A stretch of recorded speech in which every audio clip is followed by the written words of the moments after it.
Buenos días. Bueno, esta es la mesa 10. Voy a presentar en orden los expositores, los presento a los tres. Bueno, primero comienza Jacopo Vignola. Él es de la Universidad Alberto Hurtado, de Chile, y de la Università degli Studi di Salerno, de Italia. Es magíster y doctorando en filosofía, y la línea de investigación actual es la de construcción estética. El trabajo actual de Giacomo Vignola, tal como él ha presentado, consiste en desarrollar un concepto de imagen como escritura no agencial del espacio y significación pluridimensional de la experiencia, a partir de las relaciones sinérgicas entre las nociones derridianas de archiescritura, huella y espaciamiento. La expositora 2 es Ana María Cristi, de la Pontificia Universidad Católica de Chile. Es licenciada magíster en literatura, línea de investigación, relación, filosofía y literatura, representación de la mujer en la literatura chilena de la primera mitad del siglo XX, cuerpos, afectos y política en la escritura digital. Y la expositora 3 es Sara Baranzoni. Es doctora en estudios teatrales y cinematográficos por la Universidad de Bolonia, Italia. Actualmente es miembro de la Escuela de Artes Escénicas de la Universidad de las Artes de Guayaquil, Universidad de las Artes, donde da clases en filosofía del teatro, transformaciones teatrales del siglo XX, y lleva a cabo un taller de performance. Sus investigaciones se enfocan en la filosofía contemporánea, la filosofía de la tecnología, la estética, la ecología política y los estudios de performance. Es cofundadora de la Revista Internacional de Filosofía La Deleuziana, investigadora responsable por la Universidad de las Artes del proyecto europeo Real Smart Cities. Comienza Jacopo. Sí. Muy buenos días, agradezco al comitado. Empezaba ya.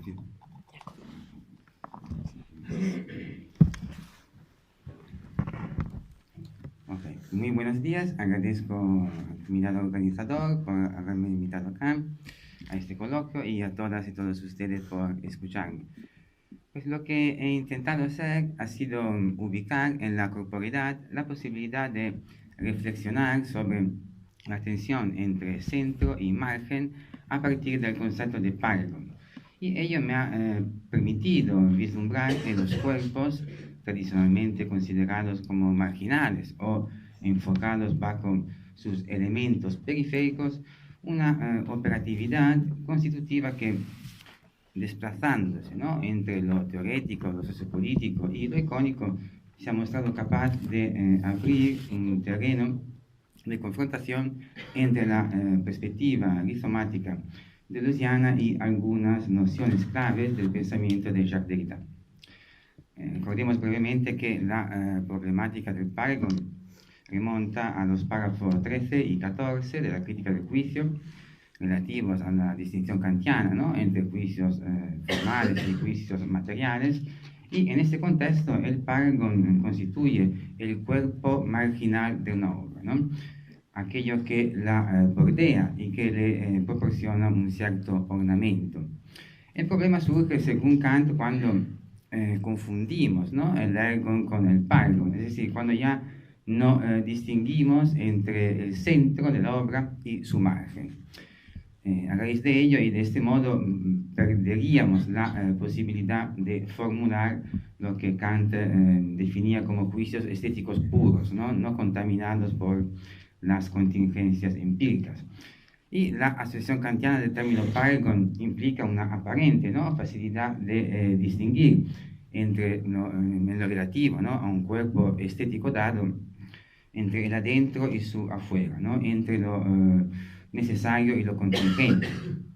Pues bien, deconstruyendo esta posición de Kant, Derrida, en el texto La verdad en pintura, interpreta el Paragon como aquello que ni forma parte integrante de una obra, ni que es extrínseco totalmente a este, ¿no?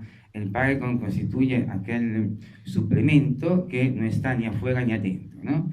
Y que además, por cuanto puede ser considerado por Kant como un mero ornamento y supuestamente contingente respecto al ergon, viene a ser imprescindible para el ergon mismo, ¿no?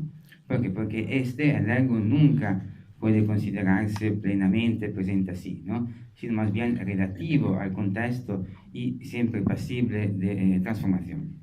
En ese sentido, el Paragon, sí, por un lado, constituiría aquello que interviene, ¿no?, para solucionar esta falta intrínseca al pensamiento, la de no poder conocer la kantiana cosa en sí, la de no lograr un conocimiento plenamente presente así, atestiguaría, por otro, la imposibilidad de distinguir satisfactoriamente entre lo intrínseco a un determinado corpus, artístico, literario, filosófico, y su exterioridad. Y el utilizo que Derrida hace del Paragon se articula estratégicamente como posibilidad de pensar en aquello que desmadeja todo dualismo, ¿no?, que opera en las junturas de ellos, mostrando que cada término, cada elemento de la pareja dicotómica considerada lleva a su opuesto, ¿no?, en lo interior, necesita de él para reconocerse como tal. Y emblemático al respecto es el cambio de enfoque, ¿no?, que se produce en la crítica del juicio, ¿no?, entre el párrafo 14 y el párrafo 51. En este último, el arte paragonal, o si preferimos la pintura paragon, ¿no?, se configura como un elemento necesario para la pintura misma, ¿no?, más allá de lo que probablemente Kant hubiera querido. Y ingresamos, de hecho, a un territorio semántico en donde ergon y paragon se confunden, ¿no?, lo que tradicionalmente tendría que constituir el marco de un cuadro se transforma en cuadro el mismo, ¿no? Es decir, logra figurar un conjunto de elementos que en su disponibilidad geométrica y temática llegan a constituir una pieza estéticamente operativa. Y bajo la perspectiva de Derrida, el Paragon se configuraría, de hecho, como la contaminación mutua entre fuera y adentro, ¿no?, como lo otro de lo mismo en el ergon, como aquello que perturba la clara distinción entre lo accesorio y lo natural, entre lo necesario y lo contingente. Y la inevitabilidad del Paragon radica en que, de hecho, no hay encuadre que no produzca un fuera de obra, ¿no?, un excedente, un resto, algo que no quede desencuadrado, ya que toda absesión de encuadre supone la posibilidad de su opuesto. Y paralelamente, la operatividad del Paragon puede apreciarse también en los términos de Deleuze, ya que se podría configurar como lo minoritario capaz de oponerse a las ataduras en las que queda atrapado el ergon. En ese sentido, la paragonalidad del Paragon, como devenir menor del pensamiento, sacude, ¿no?, a la tranquilidad de lo central y de lo mayoritario, los perturba desde lo exterior hacia su adentro, ¿no?, y los obliga a medirse de manera autocrítica con aquello que se resiste a toda postura mayoritaria, ¿no?, aquello que Deleuze y Guattari definen microfascismos. El Paragon puede, entonces, significar un grito de afirmación de lo diferente, ¿no?, de aquello que está en continua transformación y que se abre a nuevas formas de inteligibilidad. Y bajo este punto de vista, la operatividad del Paragon radicaría en su capacidad de ejercer resistencia frente a toda transparencia semántica, ¿no?, en su capacidad de mostrar cómo ningún cuerpo puede considerarse puro, ¿no?, entonces no contaminado por lo que difiere de él. En los términos de Deleuze, negar el hecho de que en todo ergon habita un paragon, ¿no?, de que en toda teoría habita una falta constitutiva, equivaldría operar en términos autoritarios, ¿no?, es decir, en ignorar, reprimir, expulsar toda alteridad, todo aquello que de alguna manera perturba al orden establecido. podríamos entonces hablar del Pargon como herramienta de reflexión sociopolítica sobre nuestra contemporaneidad, como aquello que trabaja, ¿no?, en las junturas de los dualismos, verdad, apariencia, esencia, apariencia, verdad, falsedad, originario y derivado, y que muestra la imposibilidad de una demarcación definitiva. Y como recuerdan Leustadt y Pellizzari, la violencia, ¿no?, provocada por toda pretensión hacia ella. La relación margen-centro es analogable en cierta medida a aquella entre cuerpo femenino y cuerpo masculino, ¿no? Lo femenino como cuerpo marginal frente a la centralidad del hombre. Y el dualismo hombre-mujer, de hecho, refleja una de las estructuras binarias que subyacen, ¿no?, a la producción de los conceptos de la tradición occidental, de nuestra tradición. En ese sentido, la deconstrucción se podría entender como estrategia, bien teórica, bien práctica, desarticuladora de las lógicas dicotómicas sobre las que se basan los convencionales paradigmas, ¿no?, del pensamiento y de la realidad social. En ese sentido, la deconstrucción desacopla toda estructura, ¿no?, desvela el rasgo intrínsecamente friable de toda supuesta centralidad. Sin profundizar en ello, lo que nos interesa acá es que la deconstrucción desmonta la estructura jerárquica que gobiernan relaciones conceptuales como las de masculino, femenino, hombre, mujer, centro, margen, ergon, pargon, mostrando tanto la arbitrariedad que subyace a estas como los intereses no declarados que las dirigen, ¿no? Además, el elemento que de cada pareja conceptual se suele considerar subalterno al otro se revela más bien como indispensable, ¿no?, para su contraparte supuestamente central. La mujer para el hombre, el margen para el centro, el pargon para el ergon.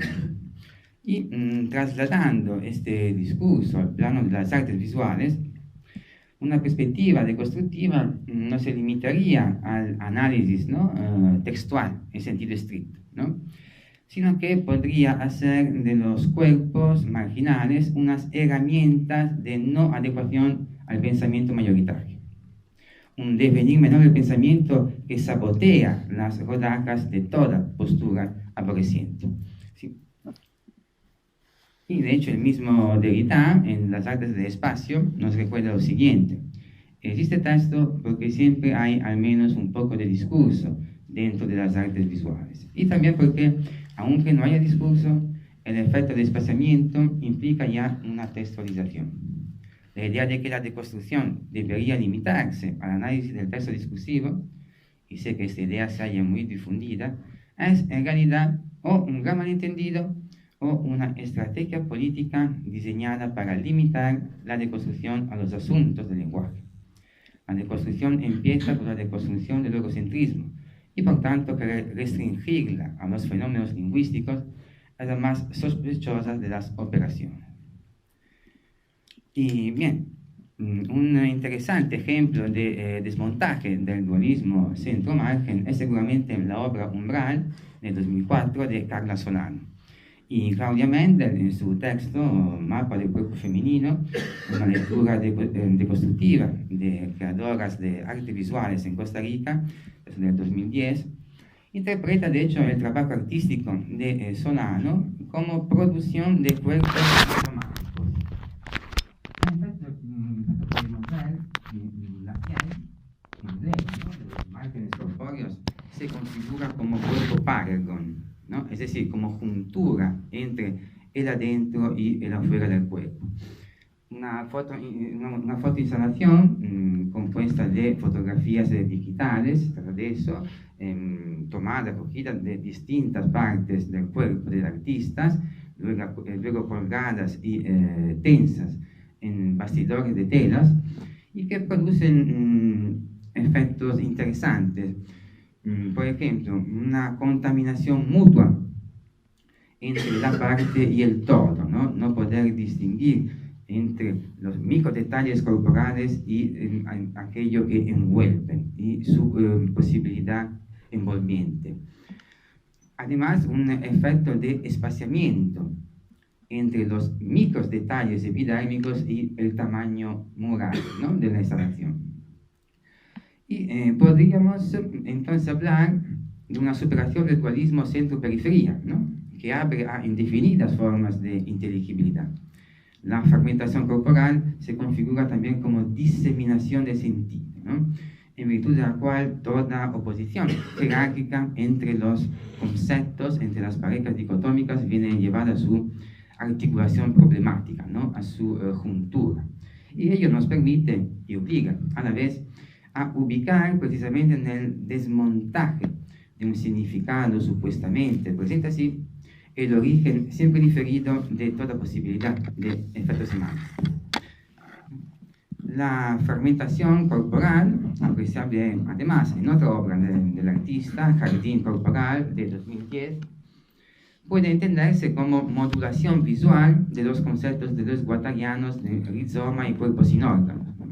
De hecho, chocamos acá con una semántica corporal ausente, ¿no?, de todo principio, de toda teleología, y que nos hace pensar al rizoma en tanto aquello que, cito, no responde a ningún modelo estructural o generativo, que quiebra toda idea de eje genético, como también de estructura profunda.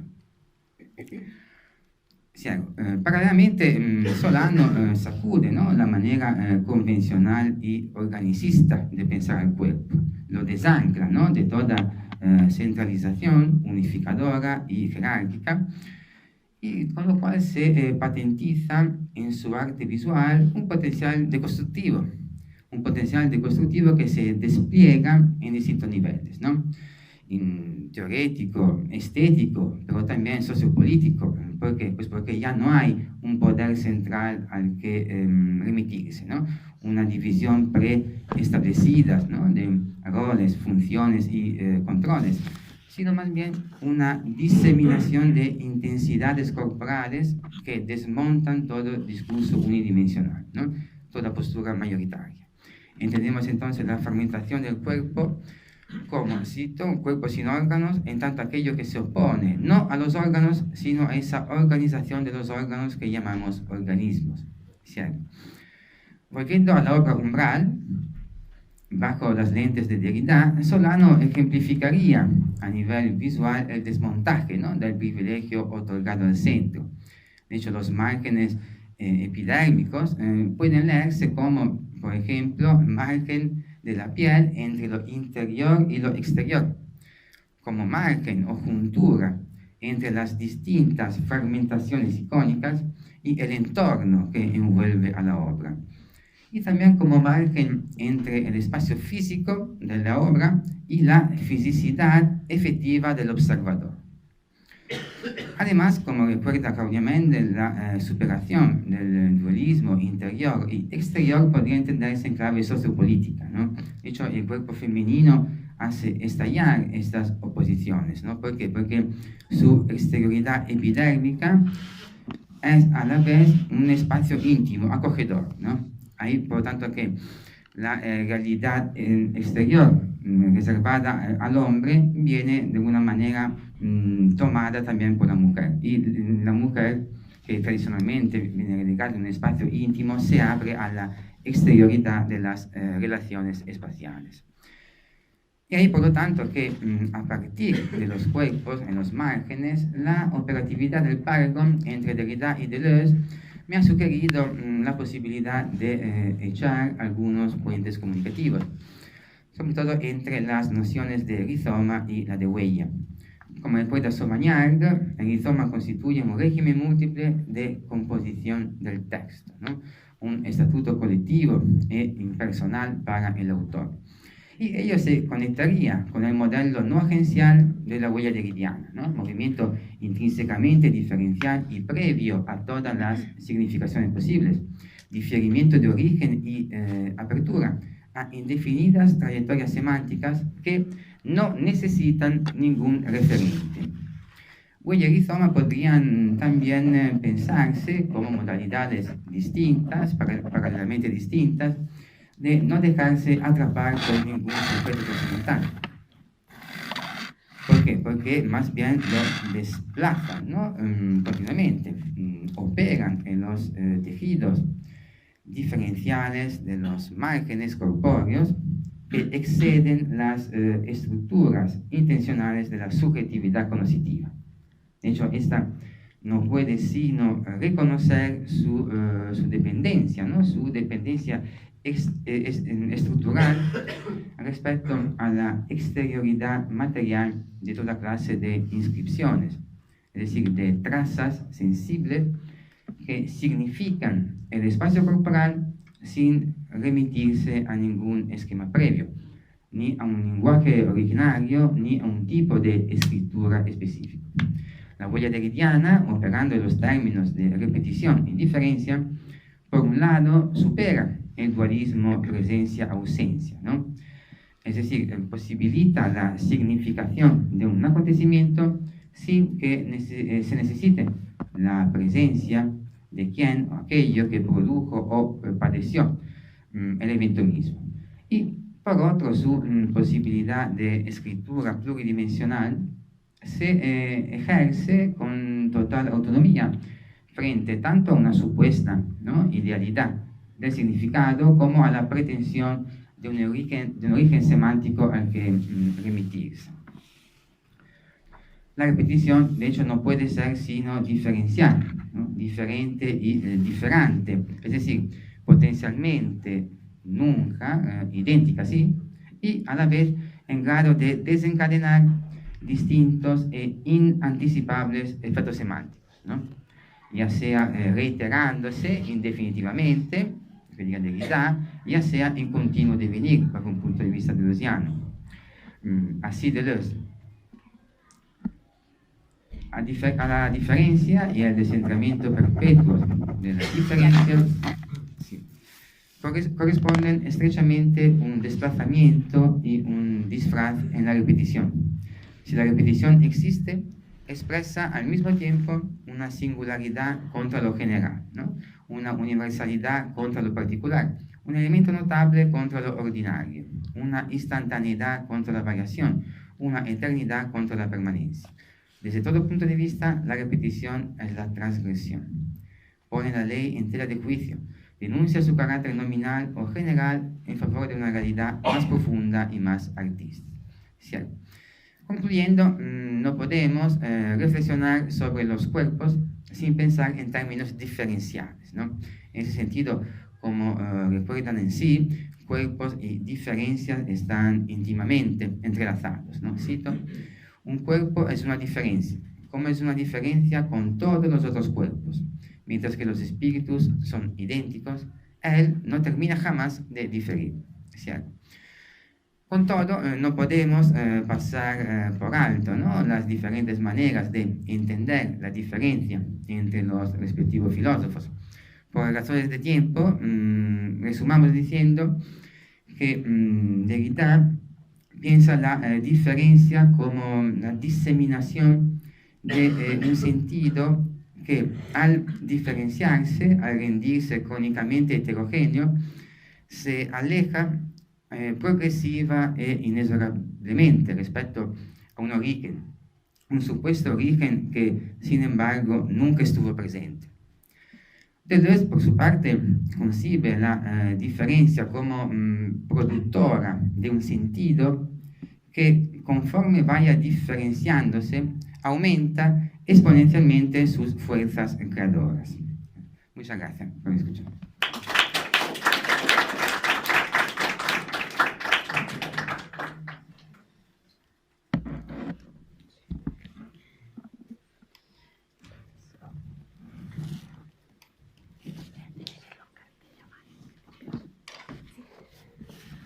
Hola, antes que todo quisiera agradecer la instancia y la convocatoria que se ha realizado aquí, y también quisiera decir que la ponencia que voy a presentar nace desde ciertas inquietudes en las que me he encontrado este año estudiando, bueno, vengo del mundo de la literatura y estudiando ciertos aspectos sobre la literatura digital, de las cuales se cruzan con algunas de las reflexiones que ya aquí el año pasado expuse sobre la escritura de Diamel El-Tip, escritora chilena, y de las cuales me gustaría que que juntos podamos compartir al final. Empiezo. El año pasado, en esta misma convocatoria, recuerdo presentar algunas reflexiones en torno al libro Fuerzas Especiales de la escritora chilena Diamela El-Tip. Mi intención en ese momento apuntaba a mostrar cómo la escritora visibiliza en su obra, y en especial en la novela mencionada, los diversos regímenes que producen y regulan gran parte de la sociabilidad contemporánea, los cuales logran producir cuerpos y subjetividades que para ese entonces llamé marginales. Para hablar de la producción de subjetividades, intenté relacionar y problematizar cómo la novela convergía con algunos planteamientos teóricos de Félix Guattari, toda vez que ésta se servía de temáticas como la era mediática digital, la vigilancia armada en la periferia, el lucro capitalista de los cuerpos en el cibermundo y la producción social y material que el capitalismo produce en la sociedad. En definitiva, hablábamos de un diagnóstico atravesado por la ficción de una distopía que nos permitía reflexionar sobre subjetividades que oscilan entre la alienación y la explotación en un contexto nacional y latinoamericano. Sin embargo, más allá de la significación de estas temáticas, me pareció y aún me parece sumamente interesante cómo es que la escritora muestra la reapropiación de los componentes de la subjetividad, atendiendo a la resistencia y la contrainformación que deviene de la reapropiación de las tecnologías, permitiéndonos hablar en clave guattariana sobre nuevos procesos de singularización, creatividad y diferenciación. Ahora bien, ¿por qué me interesa volver a las reflexiones trabajadas el año anterior? Precisamente porque mediante estas reflexiones desarrolladas en torno a la novela de Diamel El-Tip, me han surgido nuevas interrogantes en las que se relaciona cuerpo, escritura, tecnologías y subjetividades. Estas, orientadas por la lectura en torno a la imagen, el arte y la literatura, la digitalización y la maquinaria Google, vuelven a presentarse como un panorama interesante para discutir, más aún si lo pienso, al igual que con la novela, desde un contexto geocultural específico, es decir, en y desde Latinoamérica. En este sentido, reflexionar en torno a la cultura de la imagen y a la cultura digital me parece fundamental, sobre todo si pensamos en cómo dichas culturas, tendría que decir nuestra cultura, abarca parte importante de los debates en torno a los nuevos modos de socialización, las subjetividades capitalísticas y las mutaciones neurobiológicas marcadas por la utopía o distopía de lo transhumano. No cabe duda de que hablar sobre los nuevos contextos tecnodigitales implica hacernos preguntas en torno a sus efectos, problemáticas y proyecciones. Siguiendo uno de los tempranos trabajos de José Luis Pardo en torno a la imagen, dentro de la cultura de la imagen, me he encontrado con interesantes reflexiones sobre la adaptación perceptiva que ha sufrido el ser humano al enfrentarse a las distintas imágenes visuales que paulatinamente han saturado la comunicación. Tomando algunos de los planteamientos de Deleuze y Guattari desarrollados en el Antiedipo, específicamente aquellos tratados de la lectura en Salvajes, Bárbaros y Civilizados, Pardo desarrolla un contraparalelismo entre las sociedades más mediatizadas y las sociedades primitivas, aludiendo a la relación entre escritura, marca y cuerpo, y desde allí a la adaptación del ojo en los distintos momentos de la historia. Si en las sociedades primitivas el ojo no lee, sino que evalúa, en tanto que la escritura tiene como soporte material al cuerpo y sus marcas se midan de acuerdo a la profundidad, la duración y los materiales utilizados para trazar la huella, las sociedades letradas cierran a este ojo evaluador para dar paso al ojo lector, que, descubriendo espacios de inscripción diferentes al cuerpo, desplazan la marca huella y se concentran en la superficie. Según Deleuze y Guattari, las prácticas de inscripción sobre los cuerpos no cesan por ello, pero cambian de función, siendo el rey o el soberano quien escribe en los momentos excepcionales o culminantes sobre el cuerpo de los súbditos para infligirles su castigo. Lejos de esto, agrega Pardo, en las sociedades más mediatizadas no son ya los cuerpos, sino las imágenes sin espesor de los medios, las que actúan como superficie de inscripción de la ley social después del cuerpo del iniciado, del acusado, del condenado, después de la tierra o el papiro, la pantalla plana de la comunicación de masas. El ojo en este sentido transmuta. Ya no puede ver las huellas o trazos de inscripción, tampoco el desplazamiento de la escritura, pues se alimenta de imágenes superficiales, visuales, gráficas y acústicas que necesitan de la constante reiteración para lograr ser capturadas, obligando al ojo audiovisual a someterse a su reproducción, su redundancia. Esta situación para José Luis Pardo significa atenerse a un nuevo tipo de socialización comunicacional en la que los mensajes de las imágenes audiovisuales se transforman en un conjunto de directrices para su olvido, una invitación a la amnesia, pues pareciera innecesario recordar sus mensajes al estar seguro de su constante reproducción, haciendo de este modo superflua toda memoria.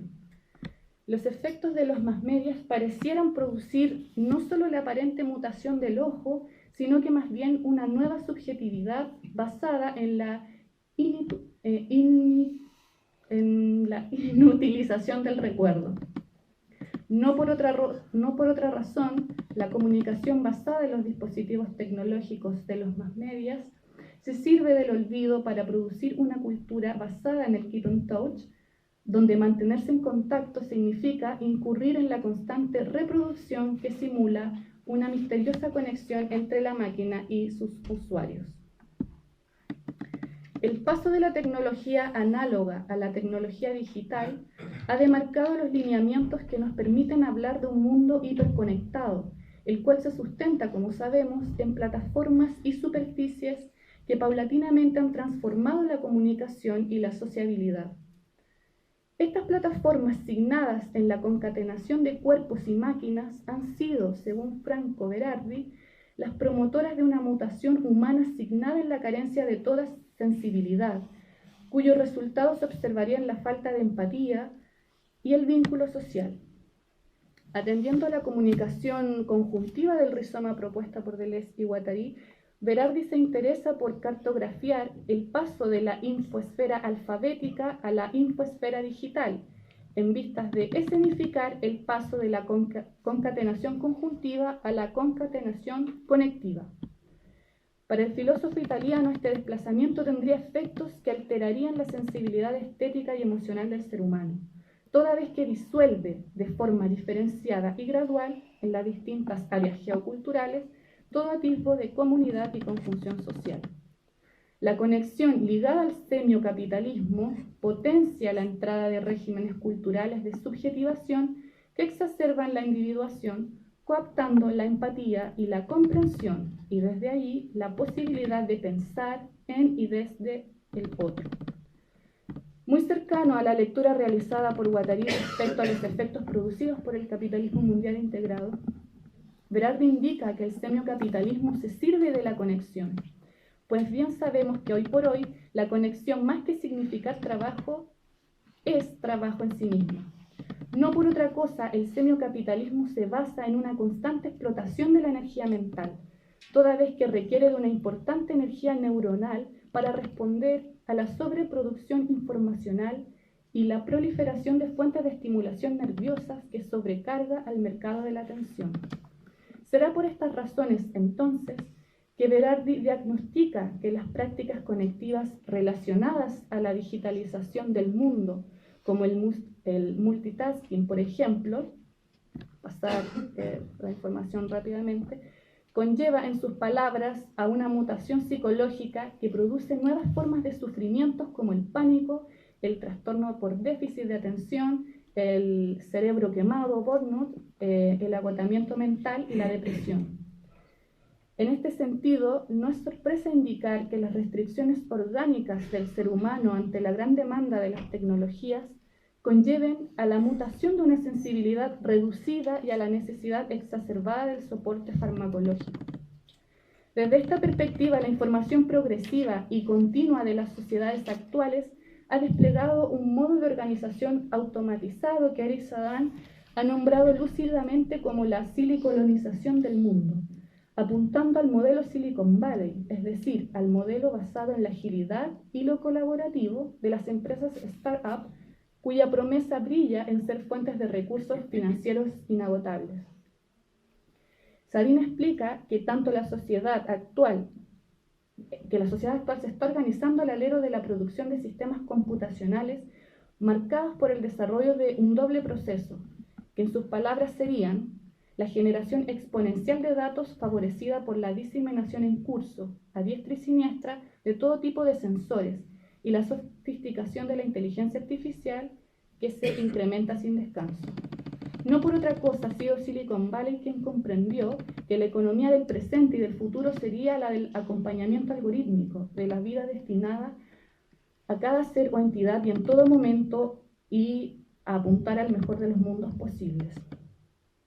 La organización algorítmica automatizada reduce y cuantifica a los seres humanos en datos, cuyas bases son disputas de las grandes empresas y organismos privados que intentan, mediante la administración digital, gobernar y direccionar la vida social actual. El acelerado proceso de duplicación digital del mundo ha permitido, mediante la proliferación masiva de plataformas y aplicaciones como Facebook, Instagram o Google Maps, producir un crecimiento exponencial de datos que, tal como ya mencionaba Berardi, sobrepasa nuestras modalidades de aprehensión sensorial y cerebral. De ahí que, según Sadan, el tecnocapitalismo se sirva de dichas plataformas para instaurar la idea de una democratización de la tecnología, aludiendo a las virtudes igualitarias de los dispositivos técnicos que constituyen la economía de datos y la masificación de plataformas. Al mismo tiempo, tal como Berardi alude a la relación entre agotamiento mental y farmacología como solución propuesta por el semicapitalismo, Sadan observa en la limitación biológica humana la oportunidad del tecnocapitalismo para instaurar la noción del individuo algorítmicamente asistido. Para Sadan, la emergencia de esta asistencia se produce con la llegada masiva del smartphone, cuya continuidad de uso espaciotemporal y acceso casi no restringido posibilita una condición humana aún más secundada o duplicada por los robots inteligentes, que el filósofo llama acoplamiento humano-máquina o antropología. En este sentido, la miniaturización del smartphone, por solo nombrar algunos de los tantos dispositivos digitales de uso común, se presenta como uno de los factores más provechosos de la acelerada economía digital, pues no solo permite una hiperconexión signada por la portabilidad del aparato, sino que también exhorta a una individuación estrechamente ligada a la asistencia artificial. No por otra cosa, los juegos de entrelazamiento que oscilan entre los datos almacenados y las decisiones basadas por algoritmos son ciertamente una preocupación a la hora de reflexionar sobre la producción de subjetividad capitalística. Si pensamos, por ejemplo, en cómo influyen los patrones algorítmicos en nuestros gustos a la hora de administrar los datos almacenados por las aplicaciones que usamos a diario en nuestro smartphone o en nuestras computadoras, no podemos no atender a la gran influencia que ejerce en nosotros la configuración de dichos patrones.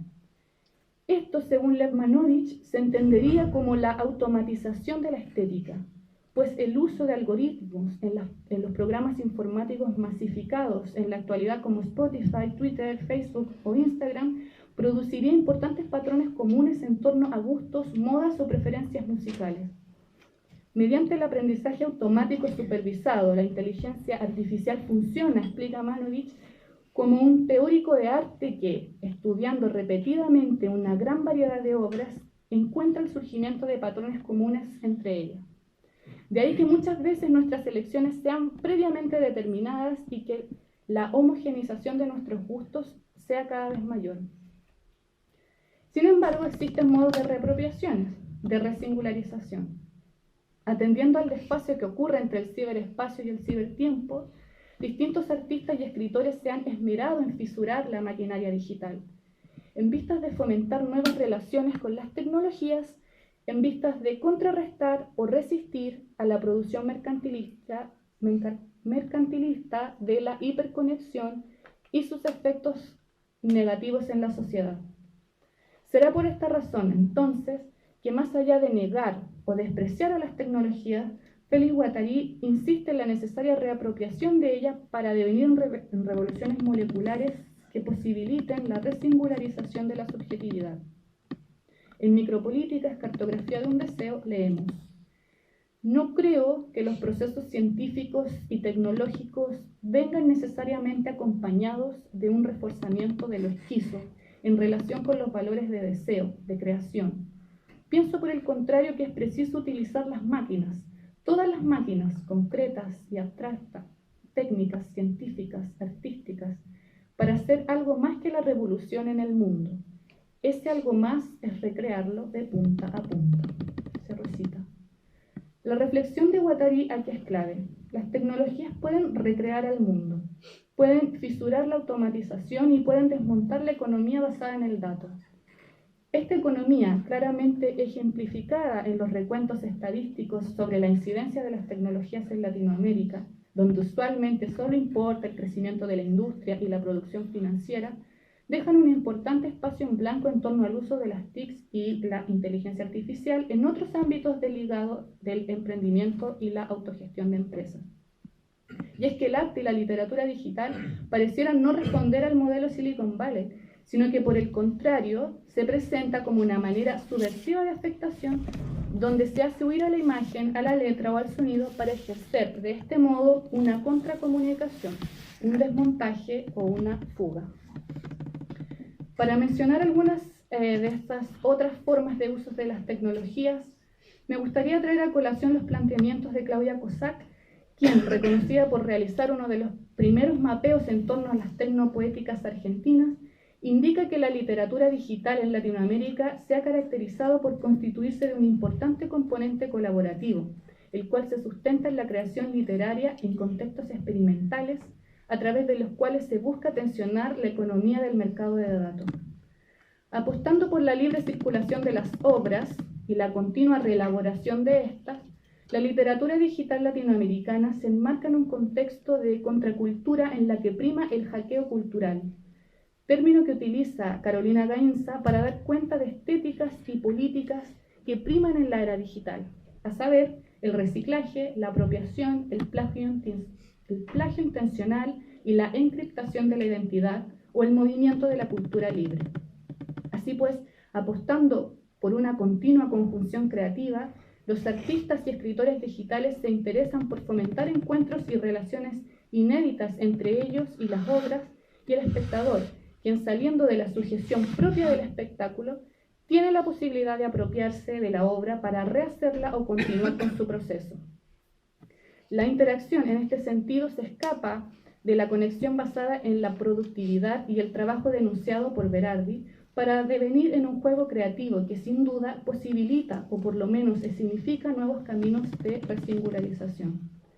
Ciertamente no quisiera terminar esta presentación sin por lo menos mencionar algunas de las otras producciones artísticas latinoamericanas que en sintonía con la literatura digital se sirven de las tecnologías con la finalidad de abrir nuevas posibilidades de creación que integren la estética digital, el pensamiento situado y la reflexión crítica, tales como son la poesía de códigos y el trabajo de reapropiación de la imagen pobre, cuyas experimentaciones con las máquinas, tanto analógicas como digitales, no solo permite repensar la configuración del arte, la estética y la literatura contemporánea en América Latina, sino que también se presenta como la posibilidad de abrir un espacio hacia nuevas perspectivas de lectura, hacia nuevas creaciones y nuevas formas de relacionarnos con la tecnología. De este modo, saludando y celebrando una vez más las palabras pronunciadas por Deleuze en la conferencia ¿Qué es un acto de creación?, no me queda más que decir que las artes y la literatura siempre pueden unir, fugarse y resistir. La transmutación de la escritura, la desfiguración de la letra, las imágenes y los sonidos no solo permite mostrar los síntomas de una hiperconexión abrumante, sino que también permite desmontar aquellos mitos dominantes que en este caso podríamos llamar progreso, emprendimiento o los famosos tiempos mejores propuestos por Piñera, que aquí en Chile bien conocemos. En definitiva, poner en jaque el montaje de la historia y la comunicación en vistas de crear nuevos mitos, agencias o experimentaciones que logren resistir a la dominación. ¿Cómo? Funcionando como estrategia y arma que exhorten al arte a pensar, fabular y crear. Gracias.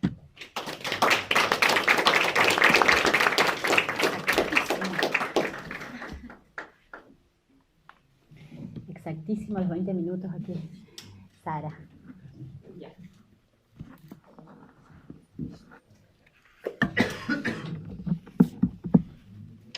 Gracias. Bueno,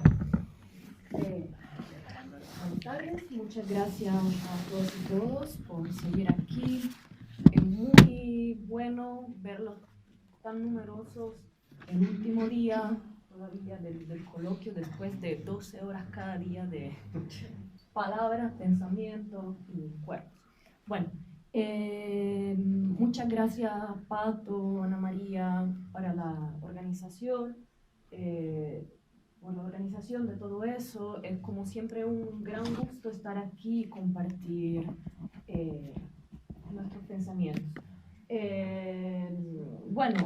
Yo le di a Pato el subtítulo de mi ponencia y aquí está: Cuerpo inmediato, desde el título, Tecnosintomatologías de la sensibilidad.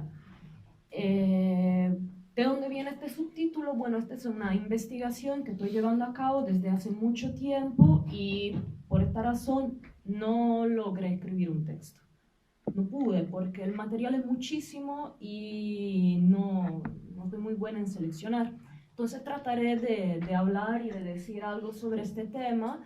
Perdónenme porque creo que voy a inventar bastante palabras en español. Entonces lo siento mucho y ya, y vamos sin más. A ver, ¿cómo funciona, ¿no?, este subtítulo? ¿De dónde viene? Viene por un lado del pensamiento justamente de Deleuze y Guattari, pero no para, digamos, ir a ver lo que pensaron Deleuze y Guattari sobre este tema, sino más bien considerar lo que el pensamiento de Deleuze y Guattari nos permite pensar hoy. Ya, entonces vamos con las sintomatologías. ¿Qué es una sintomatología? Es un poco, bueno, esa es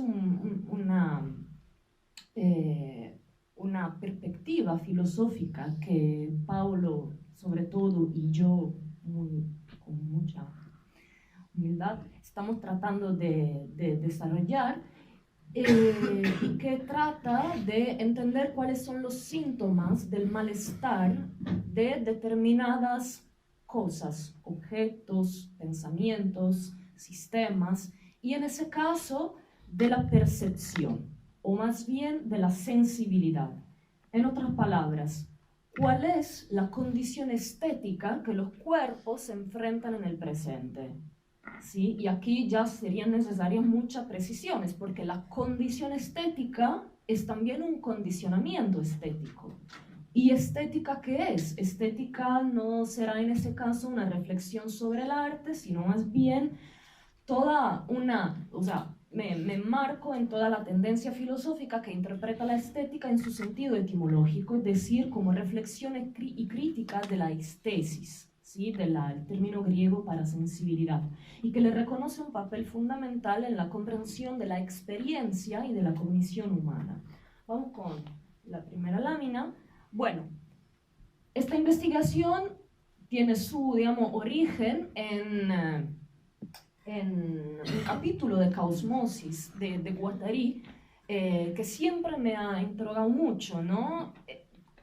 ¿Por qué Guattari siente la necesidad de pensar en un nuevo paradigma estético? Bueno, aquí dice, como pueden leer, la potencia estética de sentir, al igual de derecho a las otras potencias de pensar filosóficamente, etcétera, etcétera, nos parece en trance de ocupar una posición privilegiada en el seno de las conformaciones colectivas de enunciación de nuestra época. ¿Qué quiere decir eso? Bueno, por supuesto, Guattari aquí lo entendía en un sentido muy positivo, ¿no? Como que la sensibilidad está tratando de desarrollarse, pero esa sería una lectura bastante sencilla de esa cita. Más bien, eso quiere decir que la sensibilidad ha devenido hoy en día un campo de batalla político, donde se están decidiendo políticas y líneas de intervención que actúan sobre otros niveles.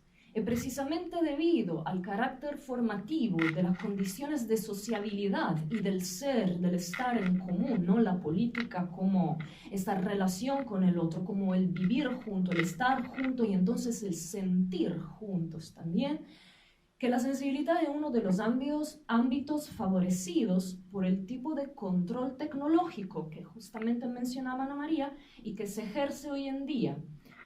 Por eso, las tecnologías actúan antes que nada sobre la sensibilidad antes que sobre el ser humano en su totalidad. Aquí es muy interesante la sintomatología que nos proporciona Guattari. Siguiente, por favor. No se ve. Bueno, no pasa nada. Es una cita que... Sí se ve. Falta un poquito. No pasa nada. Es una cita que pueden encontrar, es bastante fácil de encontrar. Bueno, ¿qué dice Guattari acá? Dice, ¿cómo se puede hablar hoy de producción de subjetividad? Ese es un tema bastante importante, ha sido bastante importante en este coloquio. Bueno, dice, una primera constatación nos conduce a reconocer que los contenidos de la subjetividad dependen cada vez más de una multitud de sistemas maquínicos. O sea que nada se lo puede pensar sin el apoyo, la mezcla con las máquinas, ¿sí? Dice enseguida, ¿no? Ningún dominio de opinión, de imagen, de afectos, de narratividad puede, después de todo, pretender de escapar a la empresa invasiva de la asistencia por computador. Y ahí se pregunta, ¿no? Por si acaso no estamos hoy en día amenazados por una nueva maquinodependencia. Y ahí sigue, ¿no? Con su perspectiva que a mí me gusta llamar farmacológica, en el sentido mismo de Stigler, ¿no? Que se mencionaba ayer, la farmacología de Guattari. Dice, sabemos la curiosa mezcla de enriquecimiento y empobrecimiento que ha resultado ser hasta el presente, una aparente democratización de los accesos a los datos, a los saberes, asociado a un reencerramiento segregativo de sus instancias de elaboración, una multiplicación de ángulos de proximidades antropológicas, un abrazo planetario de la cultura, paradójicamente contemporáneos de un ascenso de los particularismos y racismo, etcétera, etcétera, ¿no? Entonces, Guattari desarrolla su sintomatología justamente leyendo, por un lado, la amplificación de poder que las tecnologías nos permiten y por el otro, la privación, el depauperamiento, como decía Peter el otro día, de nuestra posibilidad de, en ese caso, sentir. Hay otra cita de Guattari que sigue. Acá dice Guattari, al mismo título que las máquinas sociales que podemos catalogar bajo la rúbrica general de equipamientos colectivos, las máquinas tecnológicas de información y comunicación operan en el corazón de la subjetividad humana, no solo en el seno de su memoria, de su inteligencia, sino también de su sensibilidad. Y aquí, ¿no? Es el punto clave de ese pensamiento, esa sensibilidad como el blanco de esa tecnología. Bueno, yo quiero abordar este problema, obviamente con Deleuze y Guattari, pero también a través de la mediación del filósofo italiano Pietro Montani, cruzado con las propuestas de la filósofa Antoinette Rouvroy, una filósofa de Bélgica, la teórica de la dicha gubernamentalidad algorítmica, para explorar lo que es el cambio de nuestra relación sensible con el mundo, en particular las condiciones en las que se encuentra la sensibilidad humana en aquellos ambientes cada vez más smart y por ende siempre más mediatos, que sin embargo pero tendrían la ambición de convencernos de vivir en la inmediatez veraz del dado, y por eso no el título, cuerpos inmediatos. Pero bueno, vamos a ver una cita más. Esa lo siento en inglés, no me atreví a traducirla. Es Antoinette Rouvroy, que está hablando justamente de, bueno, acá podemos ver varias sintomatologías a la vez, vamos un poco. O sea, la ideología tecnológica de los Big Data no es una causa, sino un síntoma de la pasión por lo real, no por el realismo de la representación, sino por lo real como tal, la ambición de aguantar el mundo sin algún tipo de mediación institucional, política, simbólica, lingüística o intercesión. O sea, deseo de estar a contacto, nuestra biología del tiempo real que tenemos un poco en todo lado. Y sigue el advenimiento del conductivismo de datos, aparece como una venganza del plano de la inmanencia, el advenimiento de un cuerpo sin órganos, donde el papel del cuerpo es eclipsado o asumido por los datos, en un cierre de lo digital sobre sí mismo a través de un bucle de retroalimentación. Bueno, ¿qué es lo que nos permite hacer acá Rouvroy con esa cita que para mí es fundamental en muchos sentidos? Bueno, empezando por el final de esa cita, lo que nos empuja a pensar es la necesidad de una sintomatología filosófica, es decir, no tomar a esos conceptos de plano de inmanencia, de cuerpos sin órganos, rizoma, etcétera, etcétera, como ya dados, constituidos, fijados y siempre listos para ser repetidos. Ella nos dice, no, acá estamos en una condición en el presente donde todos esos conceptos necesitan ser repensados, ser actualizados. Las conjunturas de lo que está sucediendo hoy necesita de eso. Vamos con la siguiente, por favor. Lo siento.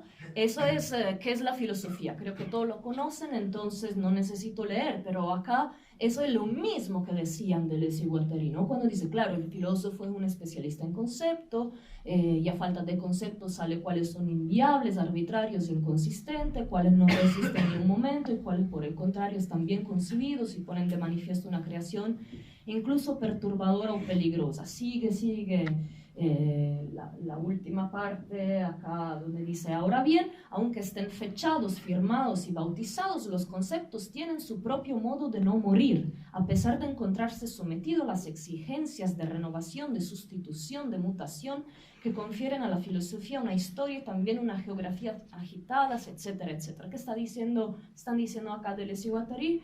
Claro, que todos los conceptos, que la necesidad de crear concepto no termina con la creación de los conceptos, sino que necesita, ¿no?, de toda una diagnosis del estado de salud de esos conceptos. Entonces, sí. Ay, no, perdón. Por favor, gracias. No anticipemos. No. Falta. Bueno, entonces, primera pregunta. ¿Es suficiente hablar de biopolíticas cuando se habla de cuerpos? O sea, ¿no?, en el tema de la actualización de esos conceptos. 8 minutos, wow. A ver, entonces tengo que hablar un poco así. Bueno, cuando se habla de biopolítica siempre se piensa en esta función gestora y manipuladora del bios, ¿no?, en su natural inmediatez, para reconocer cómo esa parte del ser humano, su vida, está siendo manipulada, manejada, gestionada hoy en día por parte de varias técnicas. Pero estamos hoy inmersos en un sistema, en una situación técnica de tal tamaño que tal vez necesitemos reconducir la biopolítica a su dimensión técnica y tecnológica, subrayando cómo sus principios de gestión no se ejerzan más solamente sobre lo biológico, con un incremento del bienestar, prolongamiento de la vida, etc., sino también que empiezan a aplicarse sobre los comportamientos y la manera de utilizar las máquinas y las tecnologías que tenemos al lado, ¿no? Entonces, un poco reactualizar este concepto, enmarcándolo en la relación entre biopolítica y tecnología, en particular la tecnología digital, y de la relación de esa con los cuerpos y sobre la manera de ser de nuestra sensibilidad. Aquí sí es interesante, entonces seguimos, el pensamiento de Pietro Montani, que en ese libro, Biestética, justamente trata de repensar la biopolítica en ese sentido, en un sentido muy afín con lo que decía Guattari. Y bueno, analiza cómo toda la producción de sentido hoy, la experiencia se encuentra, ¿no?, modificada por todas las máquinas, y dice, hoy en particular, a pesar de las tendencias enriquecedoras de la tecnología y todo eso, hoy en particular la dirección prevalente parece ser la de contraer y canalizar la sensibilidad, mientras que la acción sobre el sentido que tenemos en común, ¿no?, en el sentido kantiano, el sentido común, o también si queremos con Glissant, el lugar común, parece ir en dirección de su anestetización, o sea, anestetización, no sé si existe esta palabra, de los sentidos, es decir, el empobrecimiento o proletarización o entumecimiento, ¿no?, de los sentidos, de su capacidad misma de sentir. Anestesia de la estética. Ya. Entonces acá Montani nos hace toda una sintomatología del sentido común, ¿no?, de esta posibilidad de sentir en común que tenemos. Y dice, hoy en día, uno de los fenómenos más importantes del biopoder es lo de producir toda una clase de objetos, ambientes y prácticas que se basan en el poder de las imágenes digitales, en la simplicidad de los dispositivos tecnológicos que la difunden para funcionar como agentes de estandarización. Siguiente, por favor. Bueno, siguiente también, lo siento, las citas de Guattari las pueden encontrar. Bueno, vamos a ver cómo funcionan estos dispositivos. Estos dispositivos operan una selección en el sentir que tenemos en común, circunscribiendo los segmentos más interesantes, pero no más interesantes para nosotros. Eso es claro, ¿no? Para luego fijar y conservar esos segmentos, cristalizándolos en particulares sentimientos, objetos y prácticas hiperinvestidas o hiperestetizadas en un material generalmente fácil de compartir o apreciar. Este ejemplo, este caso, ¿no?, ¿cómo funciona? Eso ya saben qué es, reconocimiento facial. Está por todo lado hoy en día, ¿no? Accedes a tu banco y te pide, ¿puedo hacer tu reconocimiento facial? Eso es lo que le interesa, ¿no? Tratar de registrar, grabar los elementos del rostro de las personas para reconocer varias cosas. Luego tal vez vamos a hablar más bien de para qué sirve todo eso. Siguiente. Bien. Ya. O sea, ya no se puede hablar acá de efectos de rostridad, ¿no? Es toda otra cosa. Todas esas funciones, todos esos rasgos que se capturan, ¿no?, desde nuestra vida cotidiana, desde nuestra situación común, se enmarcan, como decía, en objetos muy fácil de compartir, de apreciar, de leer, que finalmente tienden a desactivar los procesos de elaboración asociados con la riqueza de nuestra percepción. Es decir, que nos concentran, canalizan nuestra atención alrededor de algo muy específico, estimulando solamente las decisiones más elementares y garantizando de esta forma la neutralización de cada posibilidad de traspaso de sentido que normalmente se le atribuye a las imágenes, ¿no? Ayer hablábamos justamente de la producción de sentido que genera el acontecimiento, etcétera, etcétera, ¿no? Bueno, en este caso se encuentra totalmente paralizada. Imagen siguiente, ya, ¿no? ¿Cómo reducir una obra de arte a algo así? Ya. En ese sentido se crea toda una serie con esas imágenes u objetos, ¿no?, hiper o hipo estetizados. Se crea toda una serie de objetos destinados a administrar el mismo proceso de nivelación, contracción y canalización de la sensibilidad humana, que así deviene objeto de diseño, justamente contracción y manipulación de nuestro sentido común, o sea, de nuestro sentir común. Ya, un minuto. ¿Un minuto? No puedo creer. No es cierto.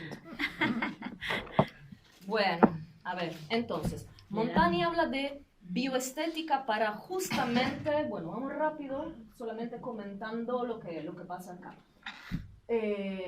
Bioestética, que es un término que tal vez no funciona muy bien para hablar justamente de esta ingeniería estética de la vida cotidiana que están haciendo esas máquinas.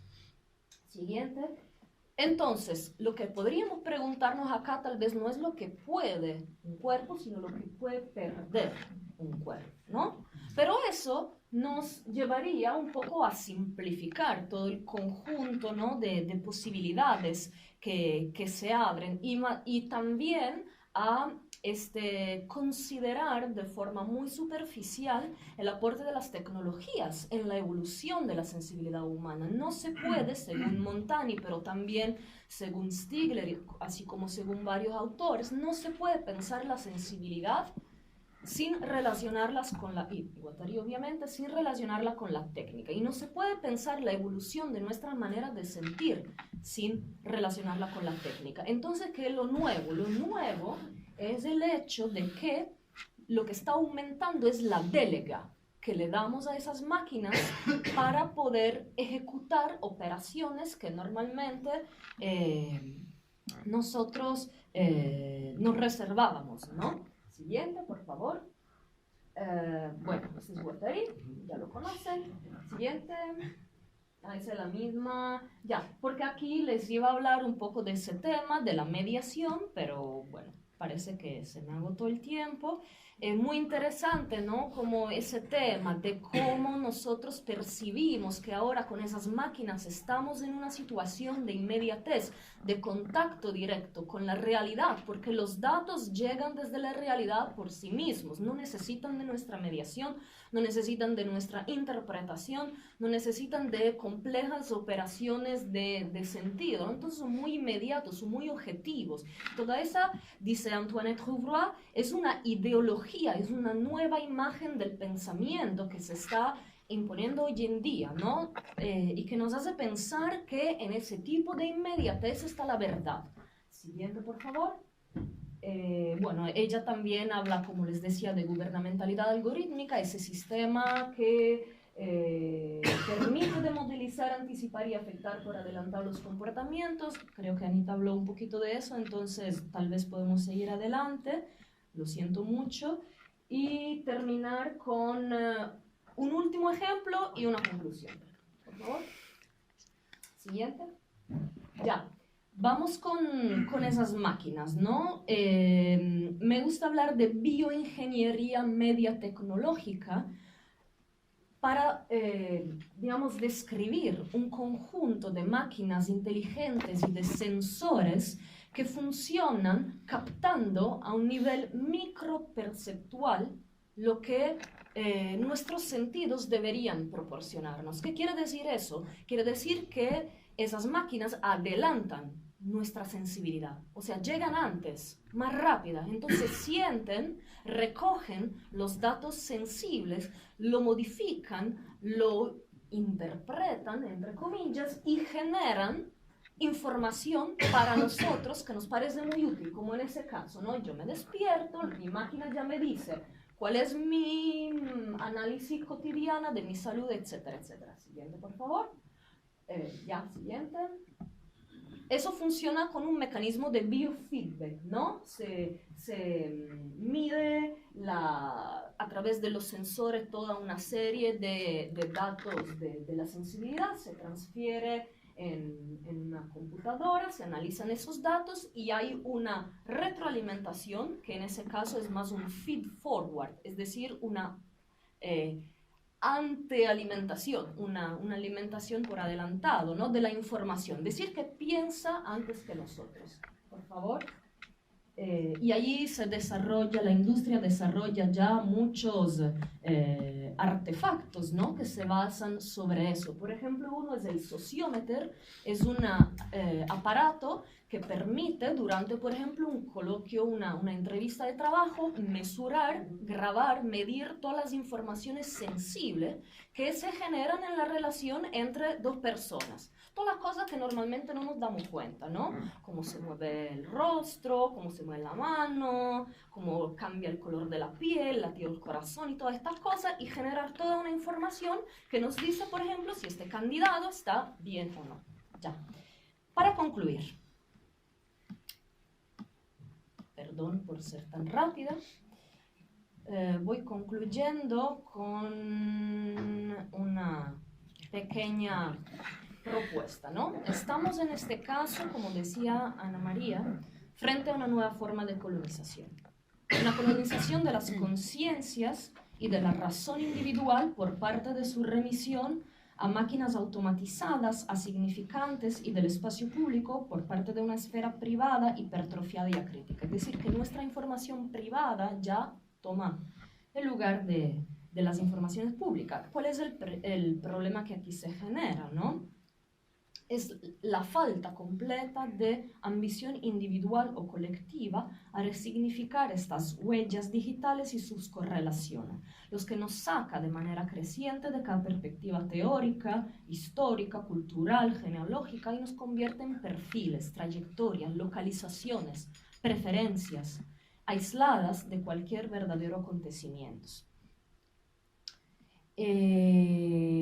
La desaparición de esta experiencia común, ¿no? Porque no podemos darle más un sentido común, termina convirtiéndose en una nueva subalternización, de los diferentes, es decir, de lo que podrían sentir de forma diferente, ¿no?